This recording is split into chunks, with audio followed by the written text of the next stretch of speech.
엔드 타임, 주님의 다시 오심, 그리고 마지막 때에 일어날 일들에서 절대 빠지지 않는 나라가 있는데 바로 이스라엘이죠.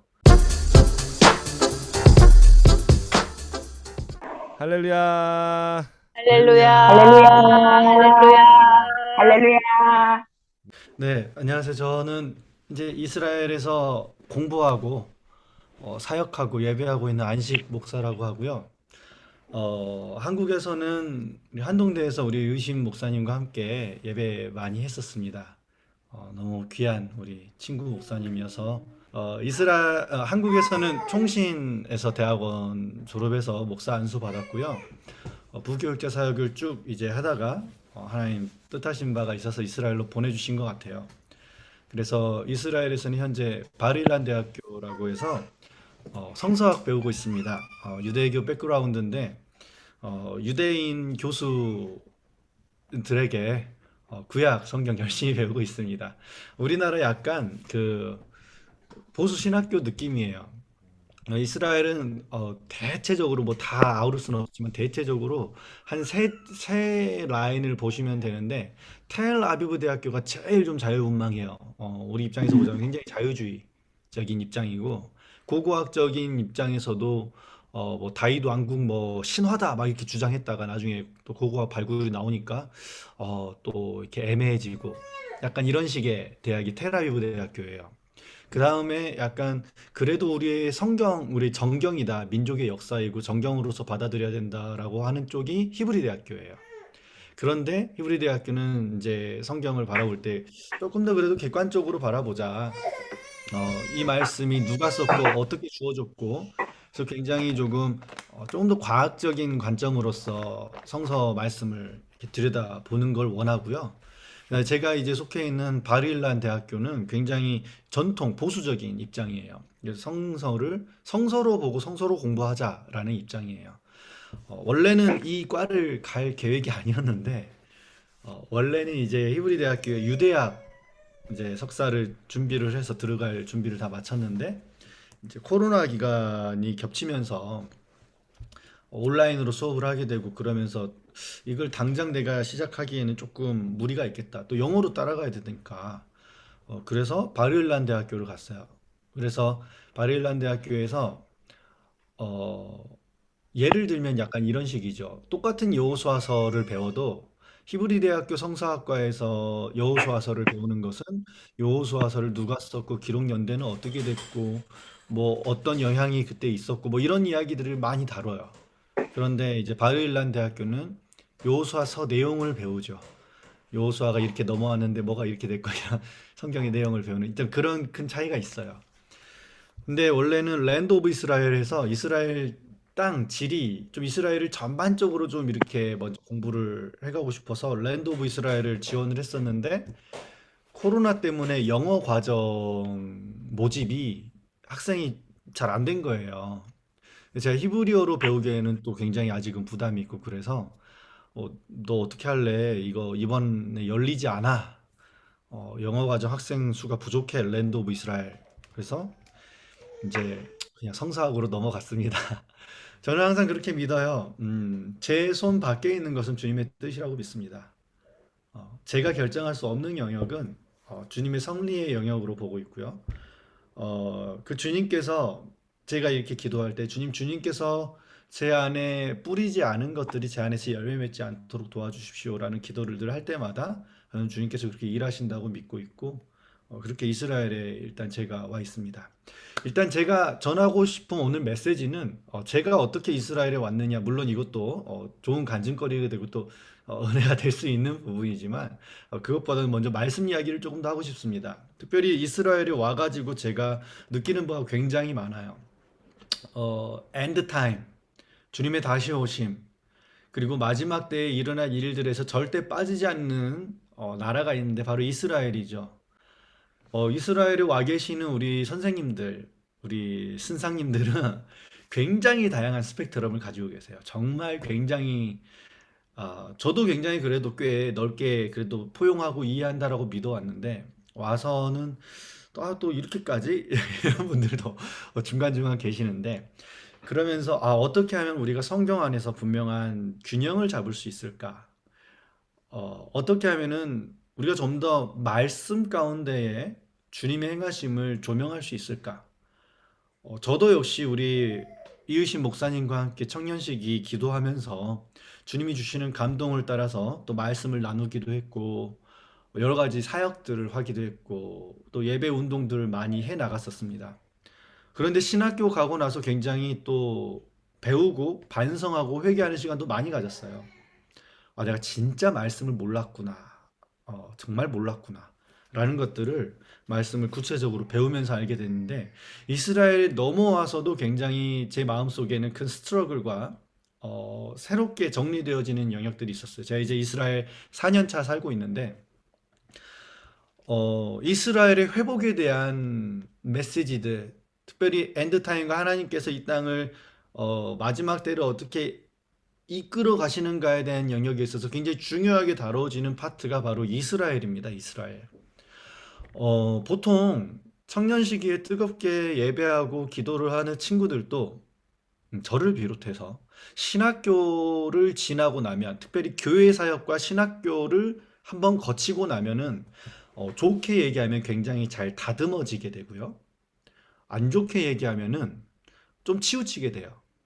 어떤 치우침이 있냐면은 하나님의 경륜에 대한 관심이 조금 줄어들게 돼요. 그리고 한 영혼에 대한 관심이 굉장히 커지게 되죠. 교회와 한 영혼에 대한 관심이 굉장히 커지게 되고 다른 한편으로는 하나님의 경륜에 대한 영역이 하나님께서 예언을 주셨고 그 예언을 어떻게 이 시대 가운데 이루어 나가는가에 대한 영역들에 대해서 좀 약해지더라고요. 저는 이게 굉장히 중요한 두 가지 축이라고 보고 있습니다. 우리가 삶을 살아가고 이해하고 하나님을 바라볼 때에 이 두 가지 축을 잊어버리게 되면 치우친다라고 저는 믿고 있어요. 특별히 우리가 젊었을 때 혹은 뜨거울 때 하나님을 깊이 추구할 때에는 하나님께서 어떤 경륜과 어떤 예언을 주셨고 그 예언들이 말씀 가운데서 어떻게 이 세상 가운데서 이루어지는가에 관심이 많죠. 그래서 영적 매핑이라든지 하나님의 전략이라든지 이런 책들도 많이 보게 되고 은사적인 어떤 영역들이 풀어질 때 우리 비전 다 보시죠? 이게 기도할 때 제 말씀 다 들으시나요? 늘 익숙한 일이잖아요.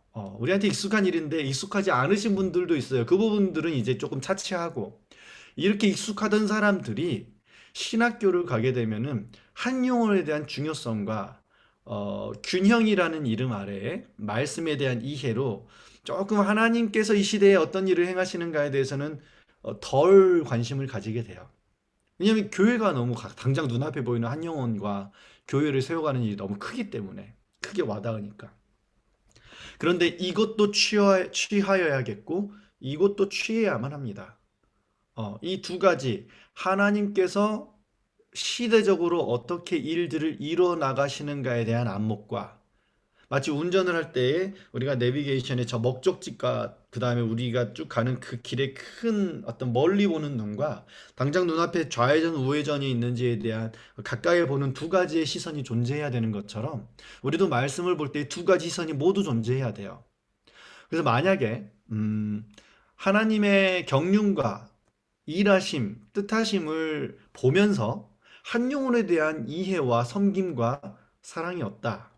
이것도 이제 엉터리죠. 동시에 한 영혼과 교회에 대한 마음만 가득 있고 하나님의 경륜에 대한 이해가 없다? 이것도 굉장히 하나님께서 마음 아파하실 일이라고 저는 믿습니다. 그래서 오늘은 그 두 가지가 어떻게 이스라엘의 선교 현장에서 풀어지고 있는가를 조금 나눠보고 싶고 어떻게 보는 게 요즘엔 너도 나도 성경적이라고 하기 때문에 뭐 말하기가 좀 죄송스러운데 들으시면서 판단해 보시면 좋을 겁니다. 제가 성경 밖에서 얘기하는지 성경 안에서 얘기하는지. 저에게는 20대에 우리 이유신 목사님과 함께 뜨겁게 예배했던 그 시간들이 너무 소중해요. 그것이 저에게 있어서는 이 한 축의 든든한 기둥이 되어서서 지금까지도 저희 마음의 기반이 되고 있고 오늘 말씀을 먼저 한번 읽어보도록 할게요. 에베소서 말씀이죠. 에베소서 5장 15절. 제가 한번 읽도록 하겠습니다. 그런즉 너희가 어떻게 행할지를 자세히 주의하여 지혜 없는 자같이 하지 말고 오직 지혜 있는 자같이 하여 세월을 아끼라. 때가 악하니라. 그러므로 어리석은 자가 되지 말고 오직 주의 뜻이 무엇인가 이해하라. 이러면서 이제 몇 가지 쭉 이렇게 이야기를 하게 되죠. 오늘 이 말씀의 나눔 가운데에 하나님께서 하나님의 지혜를 부어주시고 하나님의 마음을 부어주시고 성령님께서 우리 마음 가운데 조명하여 주셔서 하나님 어디까지가 우리가 갈 수 있고 어디까지가 그 다음의 영역인지를 우리가 알고 분별해서 따라갈 수 있도록 은혜 주십시오. 그렇게 은혜가 있었으면 좋겠습니다. 에베소서 2장 말씀을 또 한번 보겠습니다. 11절부터 보도록 하겠습니다. 에베소서 2장 11절부터 보겠습니다. 그러므로 생각하라. 너희는 그때에는 육체로는 이방인이요 손으로 육체에 행한 할례를 받은 무리라 칭하는 자들로부터 할례를 받지 않은 무리라 칭함을 받은 자들이니라. 무슨 말씀입니까? 에베소서는 우리와 너희라는 두 가지의 단어로 진행이 되고 있어요. 굉장히 신학적인 성경이죠. 책이죠. 에베소서. 우리와 너희로 계속해서 이제 갈라지고 있는데 우리는 누구일까요? 에베소서에서 말하는 우리는 유대인입니다. 할례, 언약, 혈통, 유대인이죠. 너희는 누구일까요? 유대인 밖에 이방인을 말해요. 너희는 육체로는 이방인이고, 그러니까 혈통적으로도 아무 상관이 없고요. 그 다음에 할례 받지 않은 사람들이에요. 할례는 무슨 말이냐면은 신분을 얘기해요. 어떤 신분? 언약에 귀속되어 있는 신분인가? 언약에 귀속되어 있지 않은 신분인가? 언약의 안에 있는 신분인가? 언약 밖에 있는 신분인가? 율법으로도 우리가 정의를 내릴 수가 있는데, 그래서 육체로도 너희는 혈통 밖에 있고 하나님의 언약에서도 너희는 하나님의 약속의 말씀과 아무런 상관이 없는 사람들이다. 그런데 12절 그때에 너희는 그리스도 밖에 있었고 그리스도 전에 예수님 있기 전에 그때 그렇죠. 그때라는 말은 예수님이 계시기 전이죠. 그리스도 밖에 있었고 이스라엘 나라 밖의 사람이라 약속의 언약들에 대하여는 외인이요 세상에서 소망이 없고 하나님도 없는 자이더니 다 똑같은 반복되는 말이에요. 하나님의 언약에 밖에 있다라는 거죠. 자, 13절 이제는 어떤 이제일까요? 예수 그리스도께서 우리 가운데 오신 상황이에요. 특별히 성령의 강림이 있고 나서 이방인들 가운데에도 성령 세례가 일어나기 시작을 하고 하나님의 복음이 원래 유대인들에게만 갇혀 있을 복음이 아니었잖아요. 원래 이방인 열방을 향하는 게 하나님의 복음이었잖아요. 그래서 이제는 멀리 있던 너희가 그리스도 예수 안에서 그리스도의 피로 가까워졌느니라. 14절 그는 우리의 화평이신지라 둘로 하나를 만드사 원수된 것 곧 중간에 막힌 담을 자기 육체로 허시고 법조문으로 된 계명의 율법을 폐하셨으니 이는 이 둘로 자기 안에서 한 세 사람을 지어 화평하게 하시고 또 십자가로 이 둘을 한 몸으로 하나님과 화목하게 하려 하심이라. 원수된 것을 십자가로 소멸하시고. 저는 이 시대에 이 말씀만큼 계시적으로 풀어져야 될 말씀이 없다라고 믿고 있어요. 특별히 이스라엘에 대한 관심은 2000년대 중반부터 2006년 어간부터 그러니까 어게인 1907 운동과 함께 그 어간부터 폭발적으로 정말 시기적으로 우리나라 어게인 1907뿐만 아니라 전 세계적으로 아이합이라든지 여러 기도 운동들이 폭발적으로 확장되는 시기예요. 그 전까지는 소그룹으로 이렇게 모여서 예배하고 기도하고 했던 그룹들이 2000년대를 넘어오면서부터는 폭발적으로 서로 연계되어지기 시작하고 무브먼트로 엮여지기 시작합니다. 이건 뭐 제가 굳이 많이 설명을 안 드려도 그 흐름 가운데 있으셨던 분들이라면 금방 이해하실 부분이에요. 저희도 그때 우리 이의신 목사님과 만나서 우리 이의신 목사님 막 이렇게 쉬시면서 또 임재를 풀어 놓으셨었는데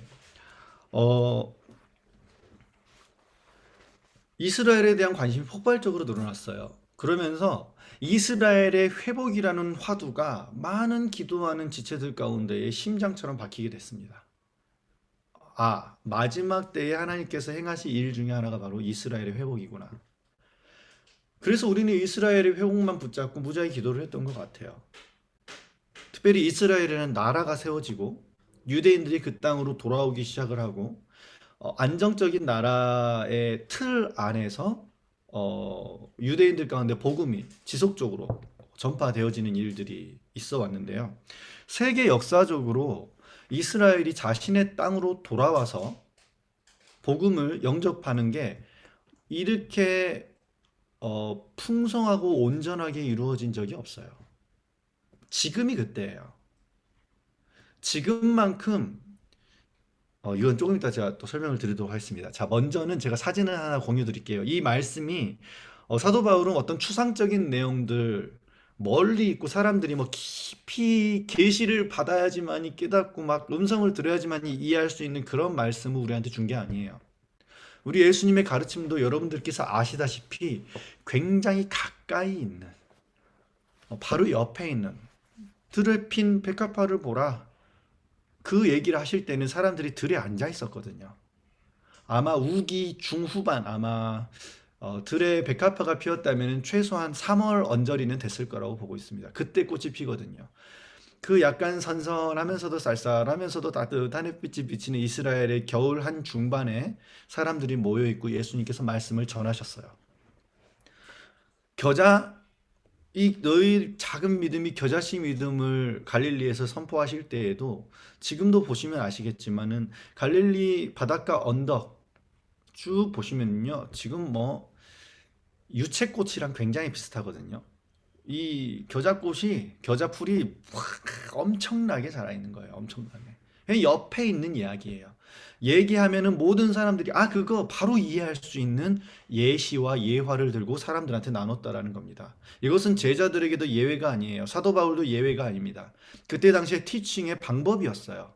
특별히 랍비들의 티칭 방법 중에 하나였는데 에베소서에서 사도 바울이 말하는 막힌 담을 자기 육체로 허시고 했을 때 이 막힌 담은 뭘까요?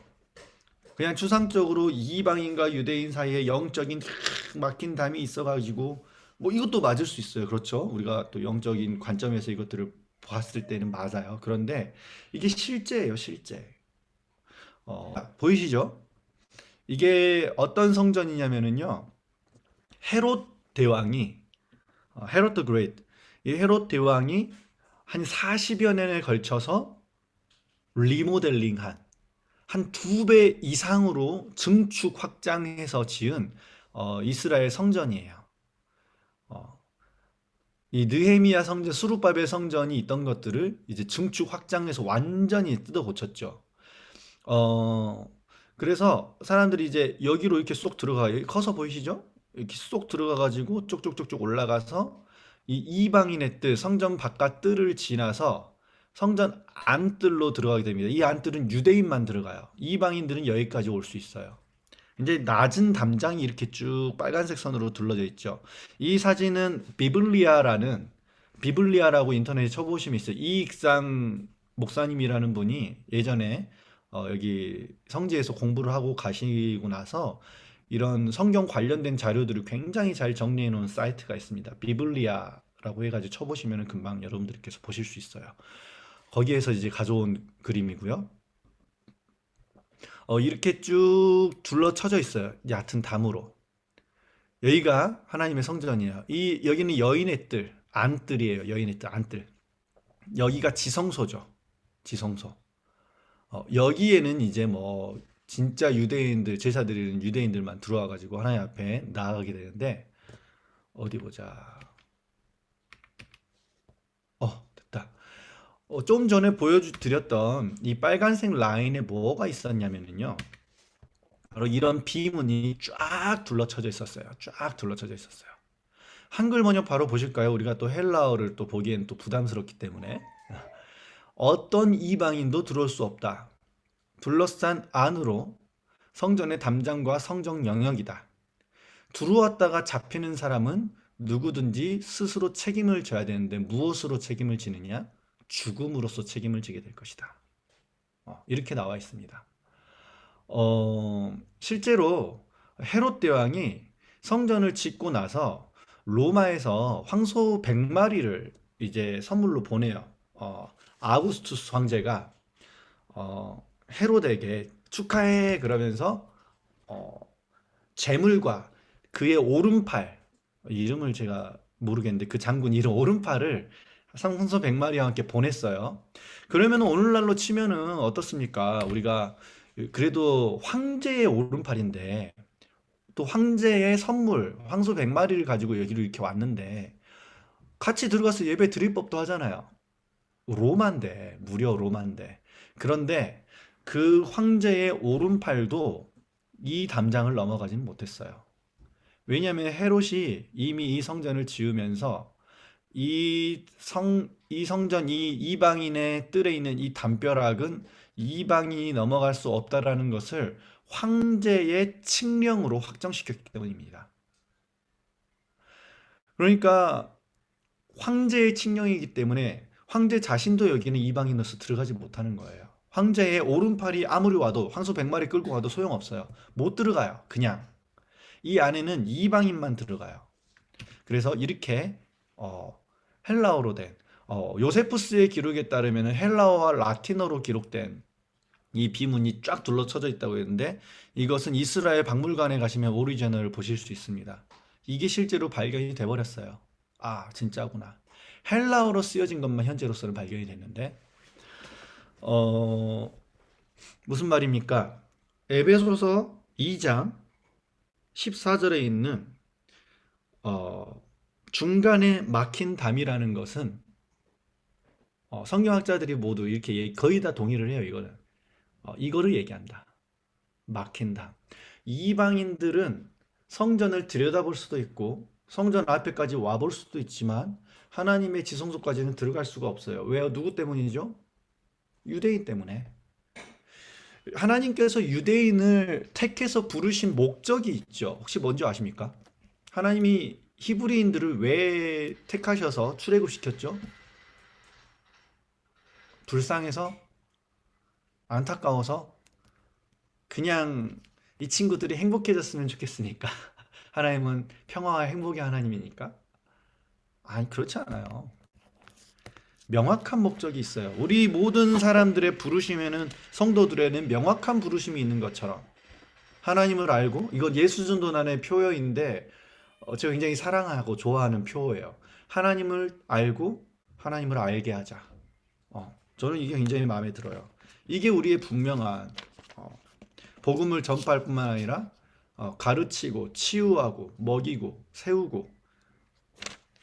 자, 출애굽기 19장 말씀 한번 보겠습니다.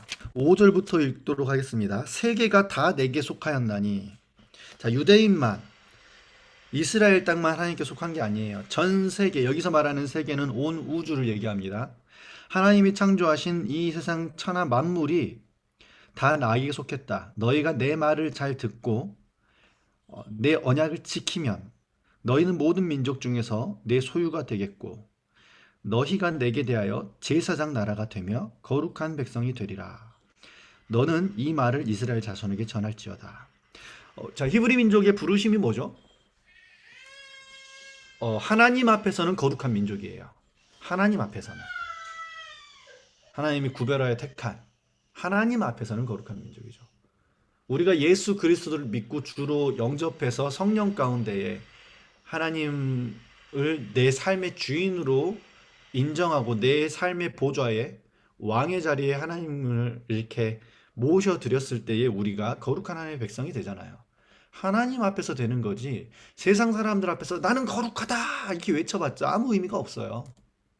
하나님 앞에서 거룩한 백성이 되는 겁니다. 자, 그렇다면 세상 앞에서는 이스라엘 백성들이 어떤 역할을 가지고 있죠? 제사장 나라. 제사장이 하는 역할은 뭐죠? 율법을 가르치고요. 그러니까 하나님의 뜻을 가르치고요. 하나님의 마음을 전하고 표현해요. 언어로든지 책으로든지 문자로든지 삶으로든지 모든 내 전 인격으로서 하나님의 말씀과 사랑을 알리고 나누는 거죠. 그 다음에 제사장이 하는 일이 뭐예요? 제사를 집전을 하죠. 하나님 앞에 어떻게 나아가야 되는지를 알려주고요. 재물을 가져오면은 그 재물을 잡고 각을 뜨고 이 사람들 앞에서 요제로 흔들고 피를 뿌리고 뭐 이것은 먹어야 돼, 이것은 불살라야 되고 지성소로 들어가서 그 사람 예배하러 온 사람과 하나님 사이에서 어떻게 해요? 중개자가 되어주는 역할을 하는 게 제사장이잖아요. 제사장 나라는 뭘까요? 제사장 나라. 개인의 제사장이 하는 일이 있다면 제사장 나라가 하는 일은 똑같아요. 단위가 달라지는 거예요. 하나님의 나라가 하나님을 섬겼을 때에 어떻게 복을 받고 하나님께서 지키시는지. 여러분 아시죠? 이스라엘을 가운데 두고 유럽과 메소포타미아와 위에 이제 히타이트와 밑에 애굽 이 모든 나라들이 각축전을 벌이고 제국이 일어나면 무조건 이스라엘은 밟고 지나가요. 무조건이에요. 이건 예외가 없습니다. 그런 나라, 그런 한가운데에 있는 입장에서 하나님을 믿고 섬겼을 때 하나님이 어떻게 지키고 보호하시는가? 이방 나라들에게 조공을 바치고 질질 이 나라가 서면 이 나라한테 질질 끌려가고 이 나라가 서면 이 나라한테 질질 끌려가고 그게 아니라 하나님을 믿고 섰을 때에 어떻게 능력 있게 여러 나라들을 아우러서 끌고 가는가? 누구에게로? 하나님께로. 이게 이스라엘의 본래 부르심이었습니다. 세계가 다 내게 속했고 하나님의 율법과 사랑의 법은 전 세계를 향하는 것이었어요. 그런데 특별히 유대인들에게는 그들의 문화와 살아갈 지역과 시대 상황에 맞추어서 율법을 주었죠. 유대인들에게. 오늘날 우리가 그리스도 예수를 믿는 복음 안에서 유대인들의 율법이 우리에게 저촉되지 않는 이유는 하나님이 택하였을 때 그 민족에게 사명을 주면서 특별하게 주었던 복음이 있고요. 열방 가운데에 창조의 섭리 가운데 주어져 있는 일반 은총의 복음, 율법이 따로 있기 때문에 이것은 저촉이 되지 않는 거예요. 오늘도 예수 믿는 유대인들은 율법을 지킵니다. 코셔, 카슈르트라 그러죠. 율법. 그 코셔 먹는 율법을 지금도 지켜요. 그런데 지키라고 또 응원도 해줍니다. 너 유대인이니까. 유대인으로서 그 율법을 지켰을 때에 이 율법을 통해서 그리고 이 절기를 통해서 드러나는 성경이 비춰지는 하나님의 풍성함을 우리가 느낄 수 있기 때문에 우리 말씀 하나 더 볼까요? 로마서. 유대인의 이 부르심은 구약에서 출애굽기에서 선포된 다음에 계속해서 반항하고 하나님 따르지 않고 우리만 선민이야, 너희 이방인들은 개 돼지야 이렇게 생활하다가 하나님한테 끝장나잖아요. 그럼 끝장나고 그러면은 이제 유대인들은 더 이상 하나님의 언약과 부르심과는 아무 상관이 없네 라고 하는 사람들이 많습니다. 특히 우리 보수교단이 많아요. 근데 한번 봅시다. 과연 말씀에도 그렇게 얘기했는가? 자, 요 로마서 2장 25절부터 볼게요. 24절부터. 기록된 바와 같이 하나님의 이름이 너희 때문에 이방인 중에서 모독을 받는도다. 로마서 1장 2장은 우리가 잘 알고 있어요. 죄 논쟁이 있습니다. 죄 논쟁. 모든 사람이 죄 아래 있다. 그렇죠? 모든 사람이 죄인이다라는 얘기가 있어요. 유대인도 예외가 아니에요. 그 얘기를 실컷 하면서 유대인들이 도리어 이 죄의 문제에 있어서 하나님의 마음, 하트, 이것을 율법을 지킨 가운데에 드러내야 되는데, 하나님의 의로우심을 드러내야 되는데, 유대인들이 행위의 율법을 지키면서 하나님의 하트를 버렸기 때문에 유대인도 이방인을 개, 돼지로 볼 뿐만 아니라 이방인도 유대인들을 굉장히 싫어했어요. 지금도 뭐 안티세미티즘 그래가지고 유대인들 굉장히 싫어하죠. 이것은 나는 못 느끼겠는데요. 다 필요 없어요. 내가 못 느꼈을 뿐이지 전 세계는 다 느끼고 있습니다. 유대인 싫어해요. 지금도 싫어해요. 그러면서 야, 니네 신이 있다면 니들이 이따위로 행동을 하겠어? 라고 하면서 너희 유대인 때문에 도리어 하나님의 이름이 모독을 받는다라고 혼을 내죠. 25절 너가 율법을 행하면 할례가 유익하지만 만일 율법을 범하면 너의 할례는 무할례가 되느니라. 너가 할례를 받음으로써 하나님의 백성이라고 말을 하면서 궁극적으로 하나님의 뜻과 말씀을 저버린다면 할례 받는 게 무슨 소용이냐 이 말을 하고 있는 거예요. 할례 받는 게 도대체 무슨 소용이야 니들이. 26절 그런즉 할례 받지 않은 사람이 율법의 규례를 지키면 그 무할례를 할례와 같이 여길 것이 아니냐. 야, 도리어 할례 안 받는 애들이 율법을 이렇게 잘 지키면 응? 할례 받은 거나 진배 없는 거 아니야? 이 얘기를 하고 있습니다. 27절 또한 본래 무할례자가 율법을 온전히 지키면 율법 조문과 할례를 가지고 율법을 범하는 너를 정죄하지 아니하겠느냐. 그리고 도리어 할례 받지 않은 사람이 하나님을 사랑하고 율법을 지켜버리면 하나님의 법을 지켜버리면 할례 받은 너희가 부끄러움을 당하게 될걸? 이 얘기하고 있어요 지금 사도 바울이. 그러면서 유명한 말씀이 나옵니다. 무릇 표면적 유대인이 아니요 표면적 육신의 할례가 아니니라. 이거는 혁명적인 메시지입니다. 혁명 진짜. 오직 이면적인 유대인은 뭐예요? 할례는 안 받았어도 성령 안에서 하나님을 알고 사랑하고 하나님의 법을 따르는 사람. 이 사람이 진짜 할례 받은 사람입니다. 할례의 진정한 뜻을 성취한 사람이다. 이 얘기를 하고 있는 겁니다. 오직 이면적 유대인이며 할례는 마음에 할지니 영에 있고 율법 조문에 있지 아니한 것이라. 그 칭찬이 사람에게서가 아니요 다만 하나님에게서로니라. 너희가 사람들에게 인정받고 박수받고 하나님의 사람이다 다 쓰잘데기 없고 오직 하나님으로부터 인정받아야 되는 거다.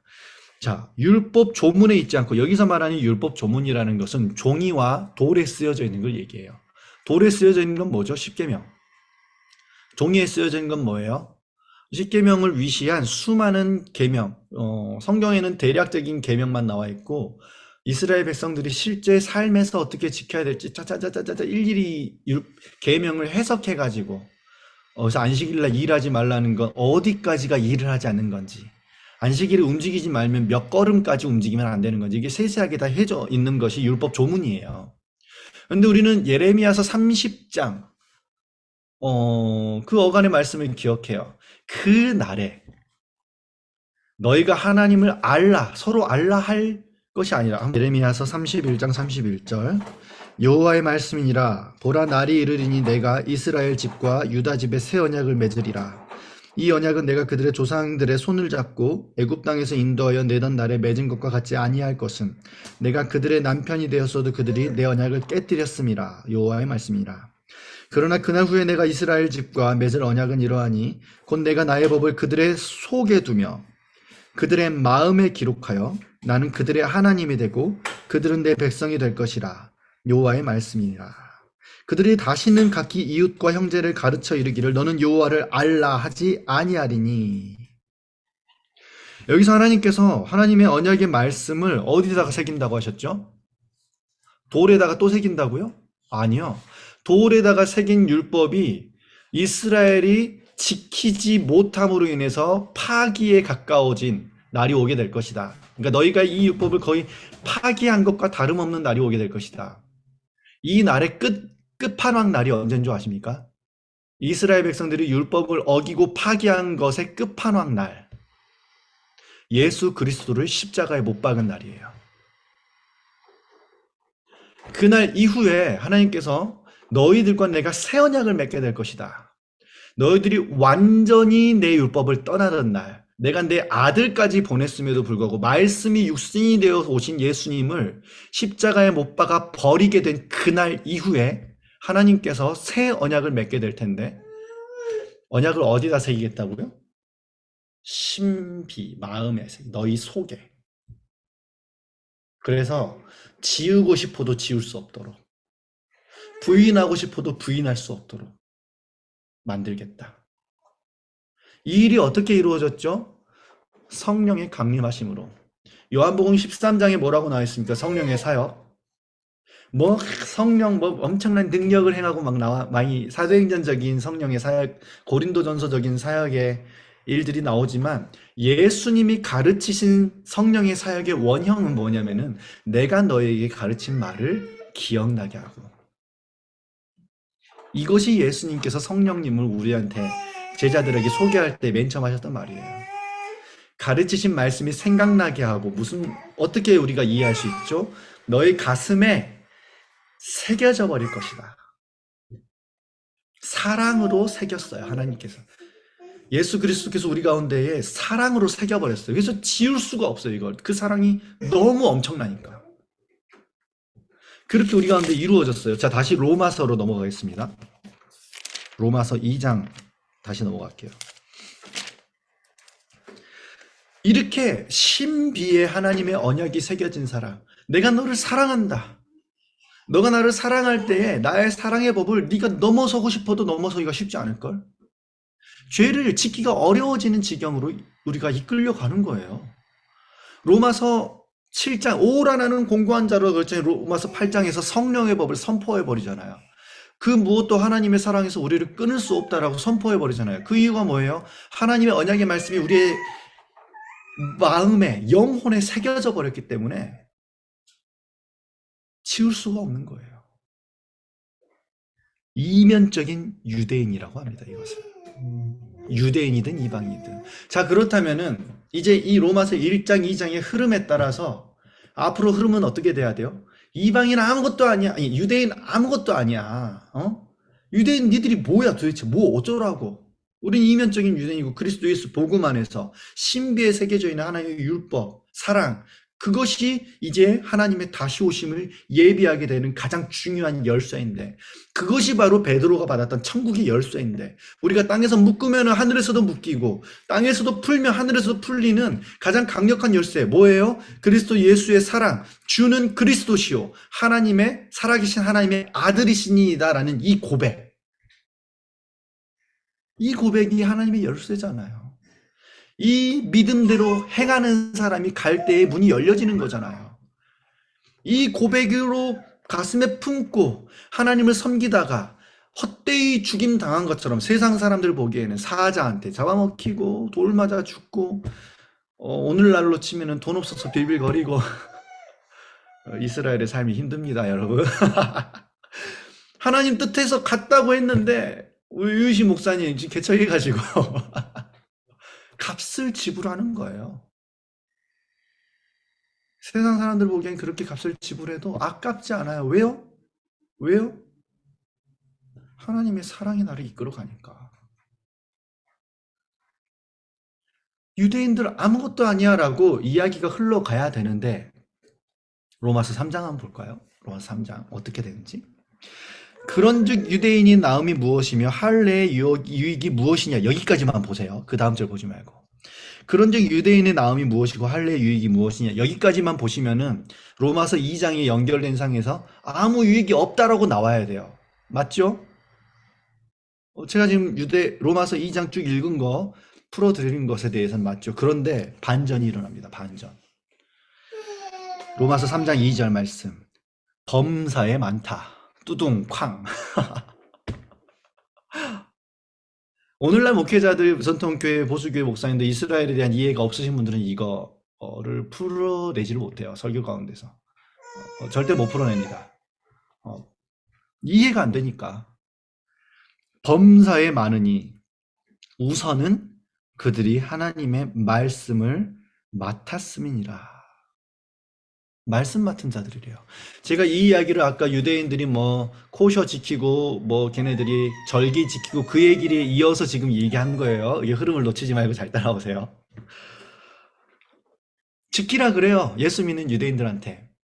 걔네들이 이 율법을 지키고 뜻을 행함으로써 이 절기 가운데 하나님께서 계시하신 내용이 우리 가운데 풍성하게 드러나게 되니까.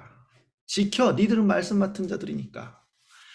여러분, 제가 이게 이스라엘 와가지고 이제 가이드도 하고 있어요. 여러분 이스라엘 오실 때 팀으로 오시게 되거든. 저한테 연락을 안식 목사를 가이드로 붙여달라 이렇게 여행사에 얘기하시면 저한테 연락이 바로 올 겁니다. 아무튼 아멘.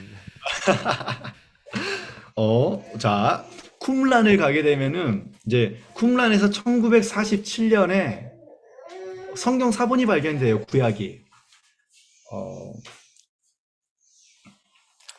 에스라 니아미야 빼고는 다 나왔어요. 물론 다 부분적으로 나오긴 했지만 거의 전 성경의 영역이 나왔고, 특별히 이사야서가 1장부터 66장까지 완전한 형태로 발견이 됩니다. 이거는 기독교 역사에 있어서 거의 뭐 어떤 분수령이라고 해야 되나? 그냥 쿰란 이전과 이후로 나뉘어져요.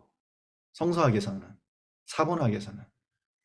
그러면은 쿰란 사본은 언제적 것이냐? 주전 200년에서 100년 거예요.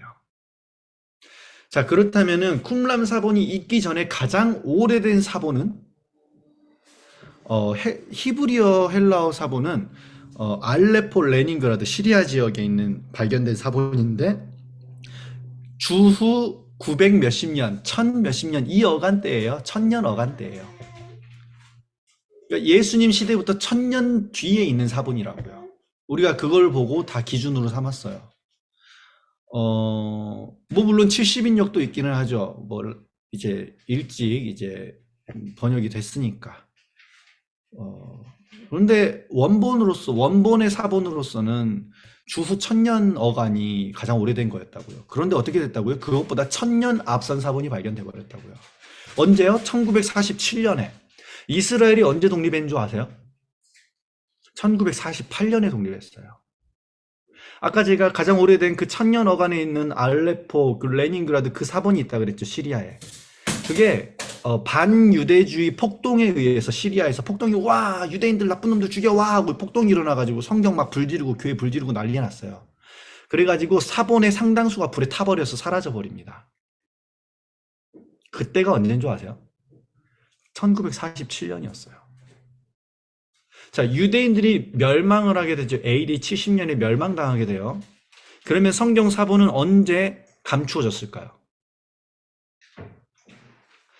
AD 70년경에 로마군이 AD 67년 8년경에 로마군이 이제 이스라엘을 멸망시키러 온다라는 소식을 듣고서 쿰란 공동체가 68년경에 사본들을 와다다다다다 동굴 속으로 숨겨요.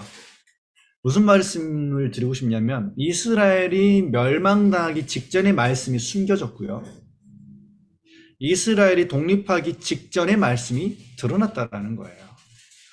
이것을 어떤 분들은 그냥 역사적인 해프닝, 뭐 그럴 수도 있지 뭐 그냥 이런저런 일들이 일어나는 일 중에 하나지라고 보는 사람들도 있고, 저같이 이거는 약간 특별한 의미가 있는 것 같다. 역사를 주관하시는 하나님의 경륜 가운데에 어떤 의미가 있는 것 같다라고 저는 믿어요. 뭐 딱 잘라 말하기는 어렵지만 희한하게 하나님께서 시기를 맞추어서 어떤 일들을 이뤄 나가시는 때가 있거든요. 저는 그런 면에 있어서 의미가 있다라고 보는 쪽입니다. 그러나 성경적이진 않아요. 자, 이제부터 이 이야기를 여러분들께 계속 분리해서 말씀드릴 텐데, 저는 개인적으로 역사의 흐름을 봤을 때에 하나님의 경륜 안에서 의미가 있다라고 믿지만, 성경에 이스라엘이라는 나라가 1948년에 세워질 것이고 사본이 1947년에 발견될 거라고 계시되지는 않았습니다.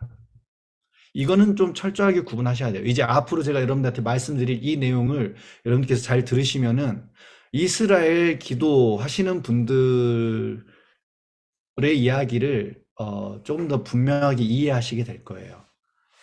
이걸 뭉뚱그려서 얘기하시거든요. 사람들은 자기가 믿는 믿음과 들은 신앙적인 색깔과 성경을 이렇게 섞어가지고 얘기해서 나눠주기 때문에 많은 혼란이 벌어지게 되는 거고, 특별히 오늘날 정치적인 영역에 있어서 양측으로 나눠져서 싸우는 모든 일들의 근원이 돼요. 그래서 내 말에 반대하면 사탄의 세력이 되는, 굉장히 사단이 원하는 모양새를 만들어내게 되는데, 지금부터 제가 여러분들한테 말씀드리고 있는 이 구분점을 명확하게 하시면은 여러분들께서 흔들리지 않으실 수 있어요. 좌로나 우로나. 자, 이것은 제가 그렇게 개인적으로 믿지만, 그리고 역사적인 팩트지만 성경에는 나와 있지 않습니다. 어찌됐든 로마서 3장에서 반전이 일어난다. 어떤 반전? 유대인들, 이면적인 유대인이 진짜지 할례 받았다고 전부가 아니야. 유대인들 아무것도 아니야. 그 얘기하고 싶은데, 죄 아래서는 모두 동등해 라고 얘기하고 싶은데, 사도 바울은 뭐라고요? 유대인의 나음이 무엇이냐? 말씀을 맡았다.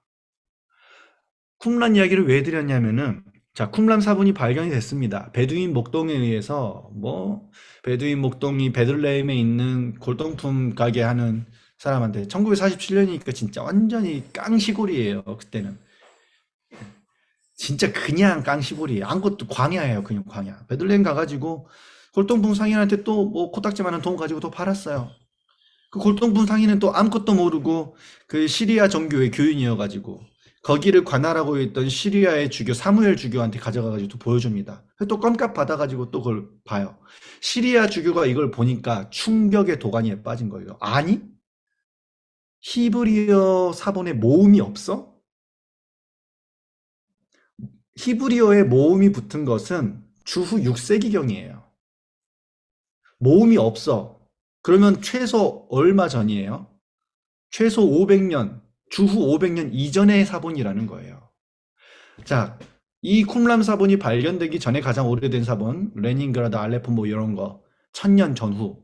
벌써 500년 이상 앞선 거잖아요. 이거를 들고 이스라엘에 또 전쟁이 터지니까 미국으로 토끼입니다.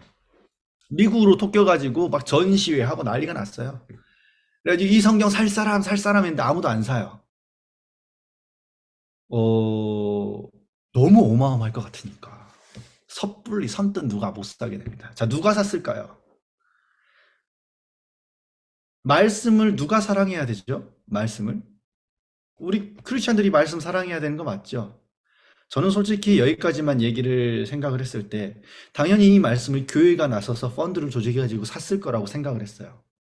그렇지 않습니까, 여러분? 성소공에 돈 얼마나 많아요.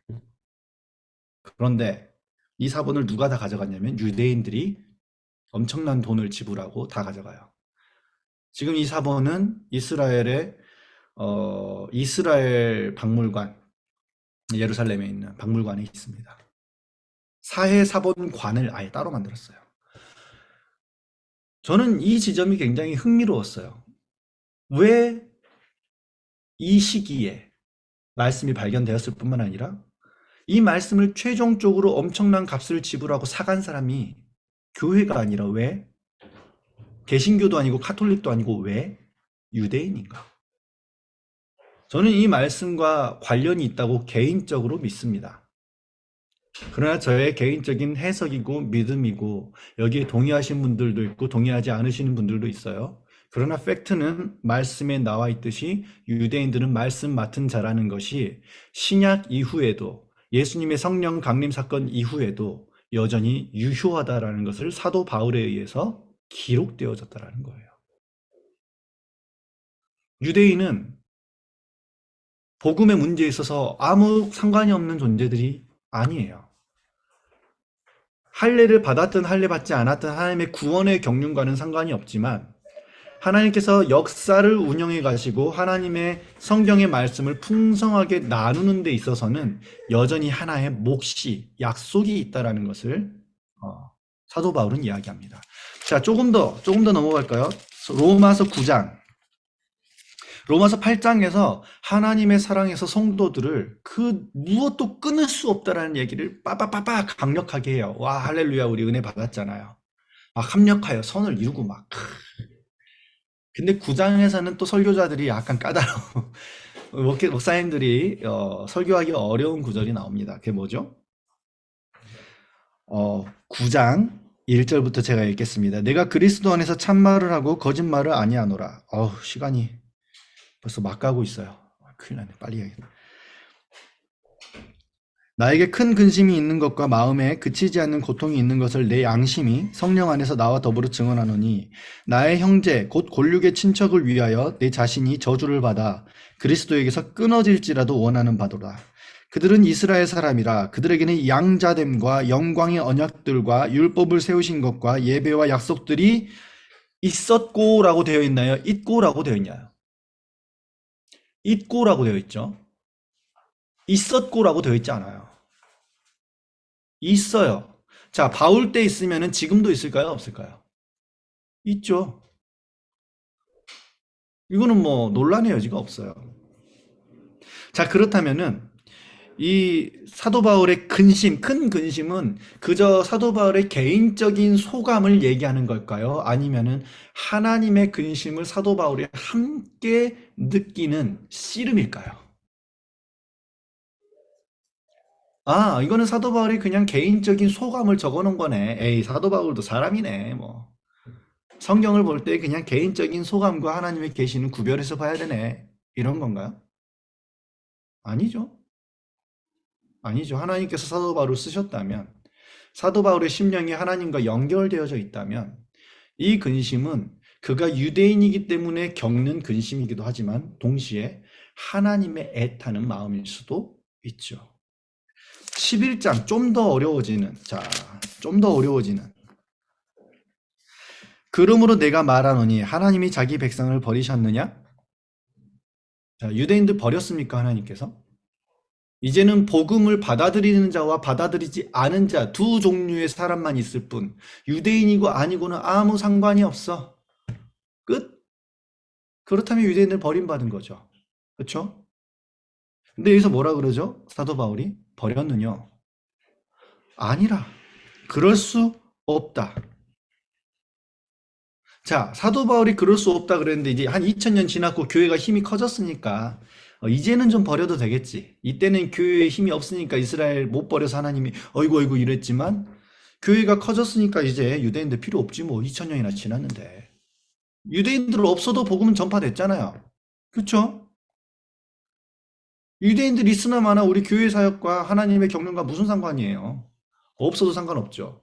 근데 버렸다 그랬어요? 하나님의 약속이 이제는 없다 그랬어요? 아니요. 있고, 있었고가 아니고 있고, 버릴 수 없느니라. 자, 이스라엘, 성경에서 말하는 이스라엘, 이스라엘, 이스라엘 그러면 오늘날 교회에서는 교회의 모형으로만 가르쳐요. 그렇죠? 교회의 모형으로만 가르치고 예수 그리스도의 복음의 십자가 복음 부활 성령의 강림과 함께 교회의 시대가 시작이 되면서 이스라엘은 교회의 그림자다. 예표다라고 해요. 예표. 그래서 교회의 시대 때는 굳이 이스라엘이 없어도 된다. 왜냐? 예표니까. 진짜가 왔으니까 예표는 필요 없잖아요. 그럼 한 가지 질문을 한번 해보겠습니다. 예표를 하나님이 버릴 수 있다면, 그렇죠? 예표로 교회의 예표인 이스라엘을 하나님이 버리신다면 교회도 버릴 수 있을까요? 없을까요? 교회의 예표인 이스라엘을 하나님이 그냥 버렸어요. 쓰임이 끝났으니까. 자, 그럼 교회도 버릴 수 있어요? 없어요? 버릴 수 있죠. 말 안 들으고 집들 못 데리면 교회도 버리고 새로운 시대를 또 시작하셔야죠. 근데 교회는 절대 버릴 수 있어요? 없어요? 하나님께서? 버릴 수 없다고 되어 있어요. 교회는 승리하는 교회잖아요. 마지막 날까지 하나님께서 온전하게 지키시고 보존하셔서 완전케 하실 아름다운 그리스도의 신부로 세우실 교회잖아요. 절대로 버리실 수 없어요. 그런데 유대인은 버리고 이스라엘, 약속의 이스라엘은 버리고 교회는 안 버린다? 아니죠. 있을 수 없어요. 예표도 버렸으면 교회도 버릴 수 있어야 돼요. 교회가 버릴 수 없다면 예표도 버릴 수 있어서는 안 되는 겁니다. 이게 치명적인 신학적인 결함이 찾아오게 돼요. 문제는 성경이 취소된 적이 없다. 그들은 여전히 말씀 가운데 부르심 가운데 있다. 그리고 그 부르심 가운데 너희가 이방인들이 함께 초청받았다라고 말을 하는 거예요. 이게 로마서 11장에 나옵니다. 13절, 11장 13절. 이거 제가 빨리 말씀드릴게요. 올리브 나무로 비유를 해요. 이방인의 충만한 수가 하나님께로 복음으로 돌아올 때까지 유대인들이 이스라엘이 더러는 완악해질 것이다. 성경을 보시면 이제 제가 하신 말씀 다 아시게 됩니다. 완악해 될 것이다라고 예언이 이미 나와 있고요. 그 다음에 너희가 돌 감람나무로서 원 감람나무에 접붙임을 받았다라고 되어 있어요. 그리고 원래 붙어있던 이스라엘 감람나무는 어떻게 돼요? 꺾여졌죠. 꺾여진 자리에 이방인들이 접붙임을 받았다라고 나와 있어요. 성경 보시면 나옵니다. 그런데 나중에 어떻게 해야 돼요? 원 감람나무 가지가 다시 제자리에 접붙임 받는 날에는 어떤 일이 있겠느냐?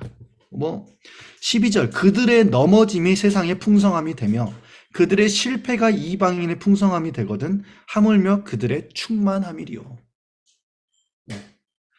자, 에베소서는 처음부터 우리와 너희를 구별해서 얘기합니다. 유대인의 몫이 따로 있어요. 유대인의 몫이 따로 있다고요. 로마서에서도 보면은요, 유대인의 몫이 따로 있어요. 이방인들이 올리브 나무, 하나님의 나라에 그리스도 예수의 나무에 접붙임을 받는 것과 원 감람나무 가지가 접붙임을 받는 것을 따로 설명을 하고 있어요. 옛날에는요, 주 전에는 유대인들이 이방인들을 꺾었어요. 주 후에는요, 이방 교회들이 유대인을 꺾었어요. 이것의 긴 역사는 나중에 또 한번 기회가 되면 제가 말씀을 드리고 싶은데, 말씀의 이야기를 통해서 제가 말씀드리고 싶은 것은 제자들이 명절에 예수님한테 늘 묻는 질문이 있어요. 주님의 나라가 오시면 이때입니까? 그리고 제자들이 다퉜어요. 내가 더 큰 자리 할 거야. 내가 이제 베드로가 야, 다 조용히 해. 내가 수제자야. 예수님 오른편은 다 내 거야. 그러니까 세베대의 아들들의 엄마가 와가지고 몰래 와서 오른쪽 왼쪽에 우리 아들들 좀 넣으세요. 그러니까 제자들이 분노하잖아요. 막 이런데 막 이러면서 주님의 나라가 서심이 이때입니까? 우리 이거 많이 들어서 알고 있죠. 유대인들이 기다렸던 메시아는 어떤 메시아다? 정치적인 메시아다. 근데 예수님은 정치적인 메시아로 사셨나요? 아니죠. 예수님은 예수님으로 사셨어요. 정치적인 논리, 그분과는 아무 상관이 없었습니다. 그분은 그저 사랑하셨어요. 요한복음 13장, 예수님이 제자들을 사랑하시되 끝까지 사랑하시니라. 자, 이스라엘이 회복되어지는 거, 유대인들이 그들의 고토로 돌아오게 되는 거, 에스겔서 39장인가 49장인가 39장일 거예요, 아마. 그 다음에 예레미야서에 나와 있는, 그 다음에 사도 바울이 얘기하는 유대인들의 회복. 유대인들이 자기의 고토로 돌아오는 것까지는 성경에 기록되어져 있습니다. 맞아요. 그리고 그 예언의 말씀이 지금 최근 100년 사이에 가장 강력하게 이루어지고 있어요. 실제로. 문자적으로. 이스라엘이 본 땅으로 돌아가는 것을 막 우리 이방인 성도들이 복음의 하나님의 나라 교회로 전도되어서 돌아오는 걸로밖에 설교를 할 수 없어요, 목사님들은.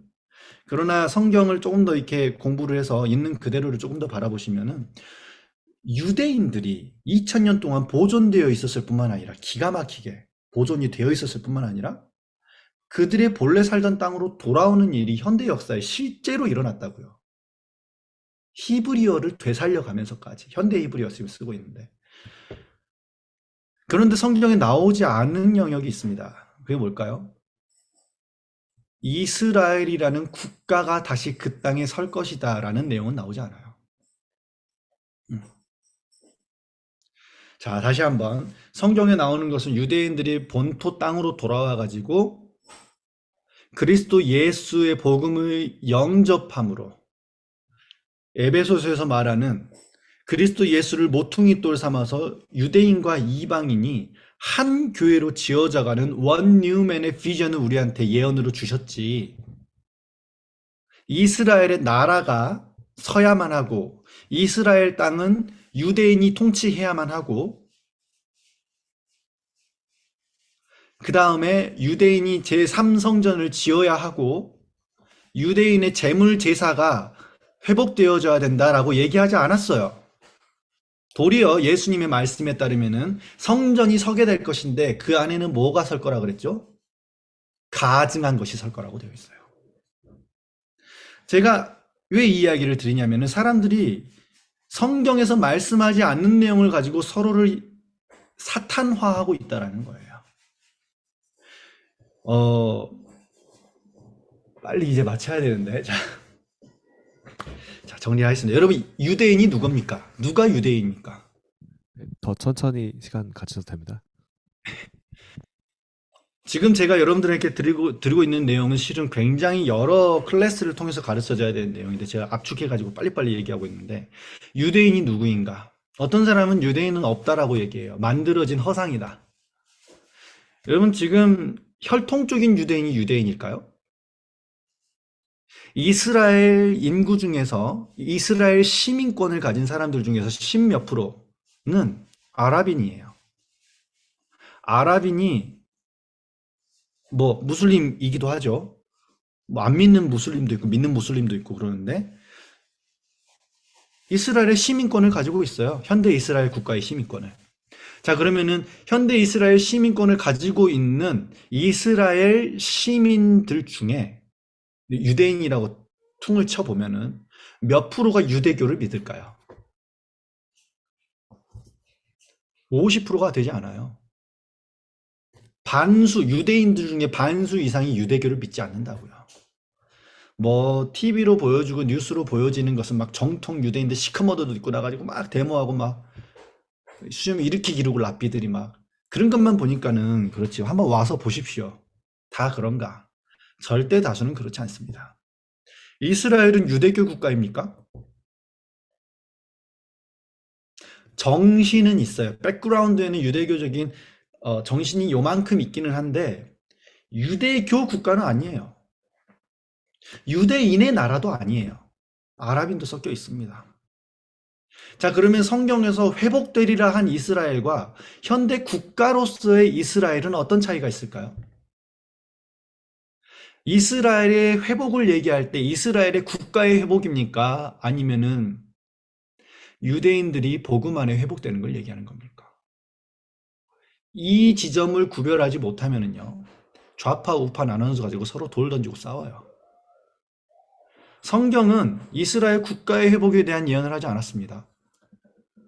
다만 제가 현장에서 살아보고 이쪽의 국제 정세를 살펴본 바에 따르면 이걸 이제 현실적으로 말씀을 적용시켜야 될 때 적용점에 있어서는 저는 유대인 이스라엘이라는 국가가 서 있어야 되고 이 지역에 대한 주권 국가가 이스라엘이어야 된다라고 저는 믿고 있어요. 이건 저의 의견이에요. 저와 의견을 같이 하는 사람도 있고 다르게 하는 분들도 계십니다. 성경의 가르침은 아니에요. 왜냐하면 유대인들 사이에 무슬림들은 섞여 살 수 있어요. 뭐 조금 뭐 차별받을 수도 있고 조금 아쉬움은 있을 수 있지만 그거 어떻게 없을 수 있습니까? 서로 다른 종교, 서로 다른 인종인데. 근데 섞여 살 수 있어요. 괜찮아요. 그런데 무슬림들은 절대 유대인들을 받아들이지 않습니다. 만약에 이 지역을 무슬림 국가나 뭐 누군가가 주권 국가가 된다 그러면 유대인들은 이 땅에 더 이상 살 수 없을걸요? 그런 면에서 유대인들이 자신들의 고토로 돌아와서 하나님께 이 복음 안에서 예배하고 나아가고 하는 일들이 있으려면은 그 예언을 담을 수 있는 시대적인 틀이 필요한데 그 시대적인 틀로서 저는 이스라엘 국가를 지지합니다. 그러나 이 땅에 팔레스타인 국가가 서고 안 서고의 문제는 한 걸음 떨어져서 보셔야 된다고 생각을 해요. 어떤 분들은 막 여기는 이스라엘이 땅이기 때문에 팔레스타인 아랍 사람들 다 해서 쫓아내야 돼 이런 사람들이 있어요. 근데 제가 재밌는 얘기를 해드릴게요. 이 지역에 살고 있는 아랍인들 있죠. 요르단, 뭐 레바논, 뭐 이쪽 이 레반트 지역이라 그러죠. 이 지역에 사는 아랍인들 중에 상당수의 유대인의 피가 섞여 있습니다. 여러분 그냥 봐서는 구분도 잘 안 가요. 사람들 다 제각각이니까. 유대인들의 혈통 엄청나게 섞여 있어요. 유럽, 아메리카 뭐 다 엄청나게 섞여 있습니다. 중국인 유대인도 있어요. 심지어. 저 충격적인 이야기. 제 최근에 한국인이 유대인 알리아를 했어요. 유대인 시민권을 얻어냈어요. 왜요? 할머니인가 중조 할머니인가가 저기 유대인이었대요. 한국인인데. 에티오피아에서도 유대인들이 지금 이스라엘로 넘어옵니다. 왜요? 시바 여왕이 솔로몬한테 지혜를 들으러 왔잖아요. 지혜만 들었던 게 아니었던 것 같아요. 솔로몬과 시바 여왕 사이에서 후손들이 태어나게 됐고 그 후손들이 지금 에티오피아 유대인으로서 엄연히 존재하고 있어요. 누가 유대인입니까? 혈통이 유대인입니까? 아니면은 언약을 모세 오경을 언약으로 믿고 지키는 사람들이 유대인입니까? 엄밀히 말하면 진짜 이 정통 유대인들도 모세 오경을 믿는다기보다는 모세 오경을 해석한 랍비들의 해석을 믿어요. 카톨릭이랑 다를 바 하나도 없어요. 진짜 안타까워요. 성경을 몰라요, 생각보다. 정의 내리기가 굉장히 어려워요. 누가 유대인인가. 그런데 어쨌든 유대인은 존재합니다. 실제하지만 정의 내리기 어려운 이 애매한 가운데에 유대인의 회복을 무엇이라고 정의할 거냐고요. 성경은 이거 하나밖에 얘기하지 않아요. 너의 혈통만 믿고 유대인이라고 하느냐? 아니, 그거 유대인 아니야. 그러나 난 유대인이야. 사도 바울 혈통 유대인이잖아요. 언약의 유대인이잖아요. 자, 누가 유대인인가도 실은 굉장히 한 학기를 가르쳐줘야 되는 내용이더라고요. 저도 수업을 들어야 되는데. 자, 이 이야기는 좀 격가지로 한번 들어보십시오. 이 이야기는 격가지로. 다윗과 솔로몬 시대에 단일 왕국이 섰잖아요. 그런데 다윗과 솔로몬 시대가 지나고 나서 르호보암, 여로보암 해가지고 10개의 지파가 북이스라엘을 만들죠. 북이스라엘의 이름에서 북자는 원래 붙여있지 않아요. 그냥 이스라엘이에요. 이스라엘과 남유다로 나누어집니다. 두 개. 유다와 베냐민, 남유다, 10개 지파 이스라엘.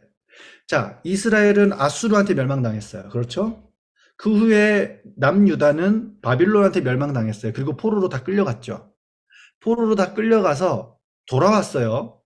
자, 다시 돌아왔으면 나라의 이름을 뭐라고 지어야 될까요? 상식적으로. 유다라고 지어야죠. 이스라엘에 대한 감정, 그 이스라엘이라는 단어에 대한 감정이 좋을까요? 안 좋을까요? 남유다 입장에서. 몇백 년을 서로 분단돼서 살았는데. 안 좋죠. 근데 돌아온 사람들을 뭐라고 일컬는 줄 아세요? 나라 이름을 이스라엘이라고 정합니다. 이스라엘이라고. 여러분 성경을 가만히 보면 이상한 게 많아요.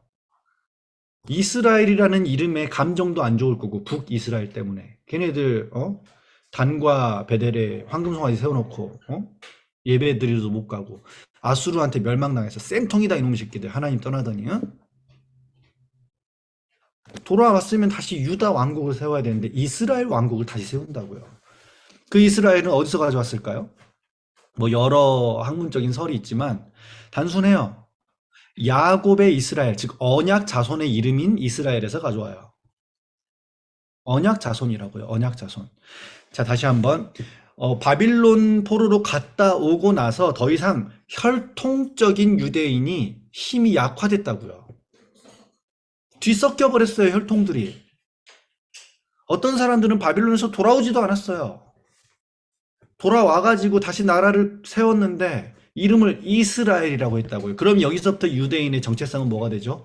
혈통으로서의 이스라엘이 아니라 언약 백성으로서의 유대인이 됩니다. 자, 그렇다면 이때 뭔가 특별했을까요? 원래 유대인은 원래 혈통적인 유대인이었을까요? 12지파에 속해야지만이 유대인이었을까요? 그렇지 않아요. 레위기, 신명기, 모세오경 들여다보면은요. 특별히 출애굽기에서 이스라엘과 함께 출애굽했던 이방인들이 있어요. 그 다음에 정복전쟁을 하면서 이스라엘에 편입된 이방인들이 있어요. 이 이방인들이 언제 정식 유대인 멤버로 인정을 받게 되냐면 3대를 지나면은 이스라엘의 정식 멤버로 인정을 받게 됩니다. 율법이에요. 그게 율법. 3대가 지나면 그들이 이스라엘의 회중 가운데로 들어올 수 있느니라. 처음부터 하나님의 계획은 유대인, 이방인이 없었어요. 다만 역할을 위해서 유대인에게 약속을 줬을 뿐이죠. 하나님은 지속적으로 하나님의 약속을 사람들한테 확장돼서 적용시키고 있습니다. 오늘날에도 누가 유대인인가라고 했을 때 가장 핵심 개념은 혈통도 물론 중요하지만 핵심 개념은 언약, 모세오경의 언약을 믿고 있는가가 중요한 개념이에요. 그 사람들이 예수 그리스도를 믿는 믿음으로 바뀌는 겁니다. 이게 하나님이 우리한테 주신 비전이에요. 그것을 담을 그릇은 시대마다 달라질 수 있어요. 시대마다 달라질 수 있고 가변적인 그릇 때문에 싸우지 말자는 거예요. 제가 여러분들한테 오늘 전해드리고 싶은 핵심 메시지는 뭐냐면은 누가 유대인인가, 뭐 유대인의 이스라엘의 계시 이런 거 다 필요 없고요. 성경 안에서는 우리에게 싸움의 빌미를 주지 않아요. 단순해요. 명료해요. 거기까지만 우리가 공유하고 그것을 위해서 기도하는 거예요. 이쪽 저쪽 나눠질 수 있지만 한 형제, 그리스도 예수 안에서 우리가 한 형제라는 것에 있어서는 변함이 없어야 돼요. 오른쪽 왼쪽도 없습니다. 우파 좌파, 진보 보수, 각자 자기의 역할이 있을 뿐이에요. 우리가 반목하고 싸울 이유가 없다고요. 마치 이방인들이 우리와 너희를 나누는 것처럼 성경에서 명확하게 계시되지 않은 내용을 가지고 내가 하나님한테 들었다. 내가 보니까 이렇게 해야 되네.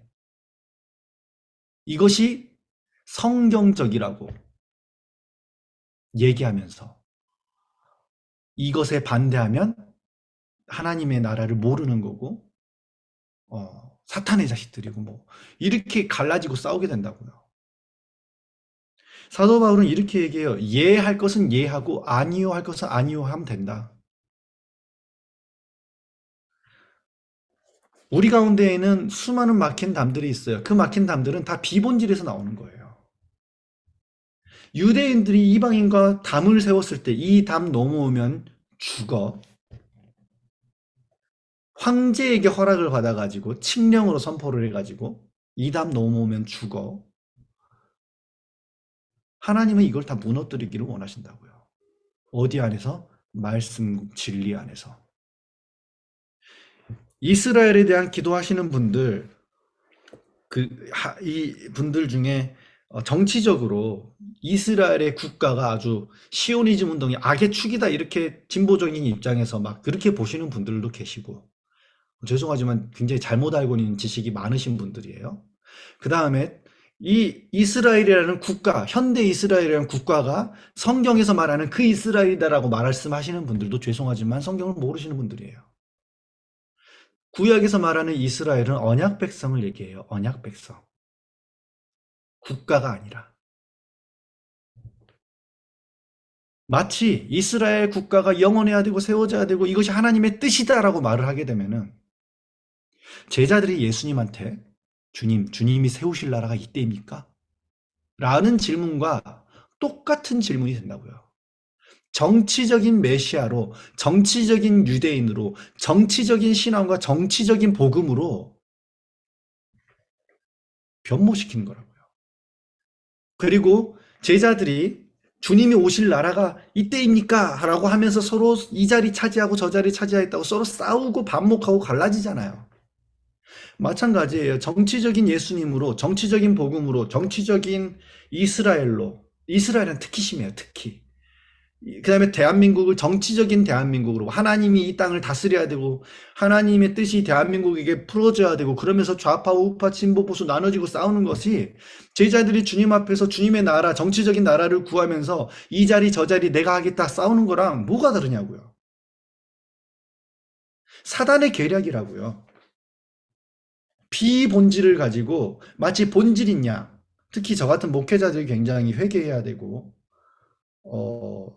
말씀 앞에 바로 서야 되는데 말씀이 어디까지 말을 하는지를 보고 거기까지만 가야 돼요. 그 다음에는 뭐가 돼야 돼요? 이 말씀을 현실에 적용하기 위한 한 가지 방법으로서 말씀이 존재해야 됩니다. 그랬을 때 다양한 방법들이 나올 수 있어요. 이것은 그리스도 안에서 풍성함이 됩니다. 그런데 내가 말하는 의견과 견해가 말씀에서 말하는 것이다라고 이야기하는 그 순간 버무려가지고 섞어가지고 구분되지 않아서 하나님이 말씀으로 티칭을 해주시는 것과 나한테 개인적으로 환상과 마음의 감동으로 주시는 것들의 구분이 없이 하나님은 이 그룹에게는 이 메시지를 주실 수가 있고 저 그룹에게는 저 메시지를 주실 수 있는 분이세요. 사람마다 성향이 달라요. 지으신 때가 다릅니다. 목적으로 하는 때도 달라요. 그게 하나님 안에서 다양함과 풍성함이 되어져야 되는데 서로 막힌 담을 쌓고 있다고요. 비본질 가지고. 이스라엘에서 특히 그걸 많이 느낍니다. 이스라엘 기도하러 오시는 분들 유대인 기도만 하지 팔레스타인 기도하지 않아요. 누가 유대인인지도 배우고 가지도 않아요. 정통 종교인 만나면 그저 너무 좋아가지고 행복해 하시죠. 다양한 유대인이 있는데 우리 안에는 어떤 막힌 담들이 있습니까?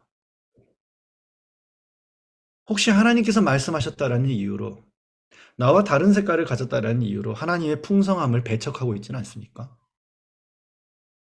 성전과 이방인 사이에 유대인의 뜰과 그 안에 지성소와 성소뜰과 이방인 사이에 들어오면은 목숨으로서 그 책임을 대신할 것이다. 그것이 우리 안에는 있지 않습니까? 말씀이 말하는 데까지, 그리고 그 말씀이 오늘날 어떻게 구체적으로 이루어지고 있는지, 제가 맨 처음 막힌 담의 실제를 보여드렸어요. 오늘 우리의 신앙도 마찬가지입니다. 우리의 중보 기도도 마찬가지예요. 실제로 가야 돼요. 실제로 보여져야 되고요. 하나님의 그 부흥이 실제적으로 터지고 있잖아요. 그러니까 우리가 믿고 가는 거예요. 값을 지불하고.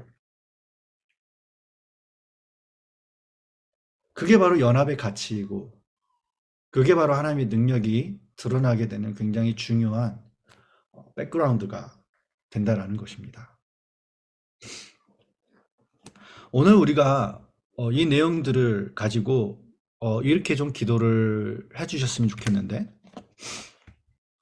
하나님, 우리 가운데에 막힌 담을 세우려는 사단의 계략이 깨어지게 해 주십시오. 하나님의 이름으로 하나님의 나라를 구한다고 하면서 서로 분열하고 서로 반목하고 서로가 옳다라고 이야기하는 이 비정상적인 시대 가운데에 복음 안에서 나를 낮추고 섬기고 어디까지가 복음이고 어디까지가 적용점인지를 명확하게 분별할 수 있는 지혜를 주십시오. 때가 악하니 세월을 아끼라. 하나님의 뜻을 분별할 수 있는 지혜를 가지라. 이 지혜는 누가 옳으냐 그르냐의 지혜가 아니에요. 누가 끝까지 사랑하느냐, 누가 돌 맞으면서도 그냥 사랑하느냐, 누가 손해볼 걸 뻔히 알면서도 하나님 말씀하시면 그냥 순종해서 가느냐. 이것이 막힌 담을 무너뜨립니다. 이것이 마지막 때에 하나님의 성경의 계시를 더 풍성하게 밝히 드러내는 거예요. 그래서 첫 번째, 우리 안에 주님 막힌 담, 비본질로 인해서 생긴 막힌 담을 허물어 주십시오. 두 번째로는 특별히 오늘 이스라엘을 위한 기도를 좀 부탁드리고 싶어요. 이 땅이 누구 땅이냐? 팔레스타인 아랍인들은 이스라엘을 타도하는 게 영원한 목표예요. 이들한테 미래가 없어요. 진짜 미안하지만. 아랍 국가의 리더십들은 진짜 죄송하지만 썩었어요. 거짓말쟁이들이에요. 아랍인들도 아랍 리더십들을 믿지 않습니다. 이게 팩트예요. 제가 대화를 직접 나눠봤으니까. 그리고 딱 하나밖에 없어요. 유대인만 없으면 돼. 모든 증오를 유대인한테 돌리고 있어요. 그 증오의 에너지를 가져다가 자신의 미래를 준비하면 좋을 텐데, 요르단도 팔레스타인도 엄청난 돈을 지원받으면서 위에 사람들이 다 헤쳐먹고 사람들한테는 아무것도 나눠주지가 않아요. 최근에 유대인들에 대한 테러가 계속해서 증가하고 있는데, 제일 비참한 것은 미성년자들, 우리 아랍 아이들 미성년자들이 꾸란의 가르침에 따라서 13살, 14살, 15살 된 애들이 총으로 쏘고 칼로 찌르고, 이런 테러에 계속해서 이미 다음 세대 가운데에도 희망이 사라져가고 있는 거예요. 너무 비참해요. 지금 너무너무 비참해요. 이스라엘에 대한 기도, 유대인들이 예수님 믿게 해주셔, 그런 기도를 많이 하실 테니까 오늘은 조금 냅두고, 오늘은 특별히 아랍인들을 위해서 좀 기도했으면 좋겠어요. 그리스도 예수의 구원의 경륜의 풍성함을 이들이 맛보게 해주십시오. 이 무슬림의 이 견고한 진이 깨져야 돼요. 이 아랍인들은요, 아직 제대로 된 국가 개념이 없어요. 아직도 부족 중심의 삶이고요, 가문 중심의 삶이고요, 철저하게 종교적인 삶이에요. 무슬림의 이름 안에서, 이슬람이라는 종교 안에서 다 형제들이라고, 국가고 뭐고 다 필요 없고. 하나님, 이 견고한 사단의 진이 깨지게 하여 주십시오. 구약에는 성전과 이방인의 뜰 사이에 벽이 있었다면, 현대 이스라엘 가운데에는 아랍인들과 이스라엘 사이에 장벽이 쳐져 있는 거예요. 너무너무 비참합니다. 생활 수준도 비참하고요, 비전도 없고요, 먹고 살 것도 막막하고요. 심각해요. 그냥 테러 저질러고 죽여버리고 끝나요. 그게 낫겠다 싶어요. 애들은 마음이 듣고 자란 게 다 그런 거니까. 유대인들은 죽여야 되니까. 이 모든 게 유대인 때문이니까, 이스라엘 때문이니까.